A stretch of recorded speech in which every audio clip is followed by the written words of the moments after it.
Hello, I'm Father Tim from Holy Family Parish in Adrian, Michigan, and welcome to another McIntire Catechetical moment. In this and future moments, I will answer a question about or touch upon a topic related to our Catholic faith. In this edition, I will discuss a quite often misunderstood reality, the state of being called purgatory. Purgatory. The word purgatory comes to us from the Latin purgare, meaning purification. Purgare, purification. Thus, purgatory is the state in which those who die in God's friendship are purified of their personal sins through the merits of Christ and are in need of further maturity before enjoying the beatific vision. Or, in other words, purgatory is the final state of preparation that so many of us are in need of prior to experiencing the full vision of God in heaven that constitutes the core of our eternal happiness. The scriptural basis for the belief in the existence of purgatory is found in the second book of Maccabees, chapter 12, verses 38 to 46, and the first letter of Paul to the Corinthians, chapter 3, verses 13 to 15. Christians from the 2nd century took these passages and began the practice of praying for the dead and celebrating the Eucharist for the intentions of the deceased.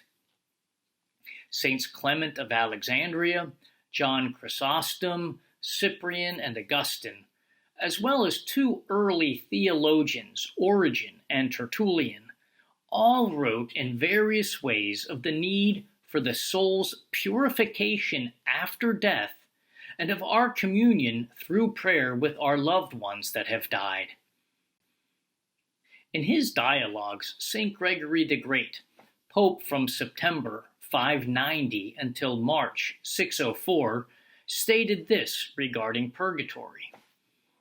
As for certain lesser faults, we must believe that before the final judgment, there is a purifying fire. As for certain lesser faults, we must believe that before the final judgment, there is a purifying fire.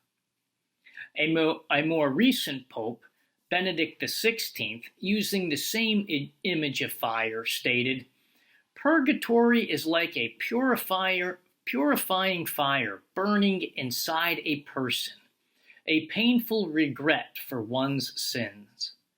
Purgatory is like a purifying fire burning inside a person, a painful regret for one's sins."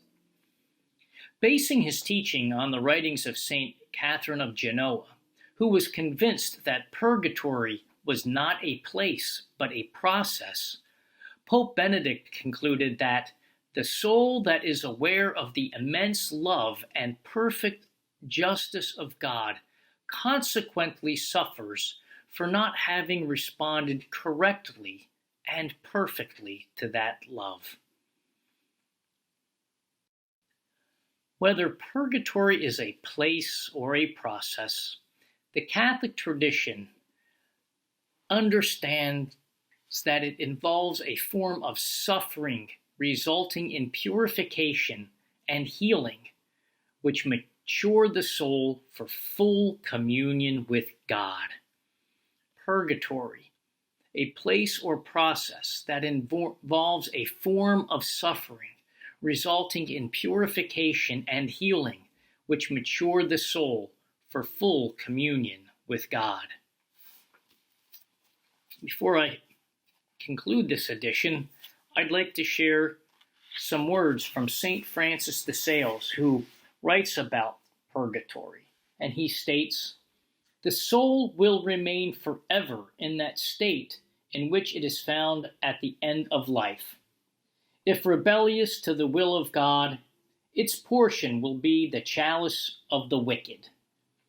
If submissive to his holy will, its salvation is unquestionable, though a delay may be made in purgatory, while some rust is burning away. Purgatory, that state in which the rust on our soul will be burnt away.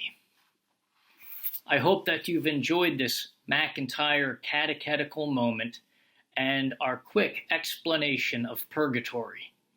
I'll see you the next time.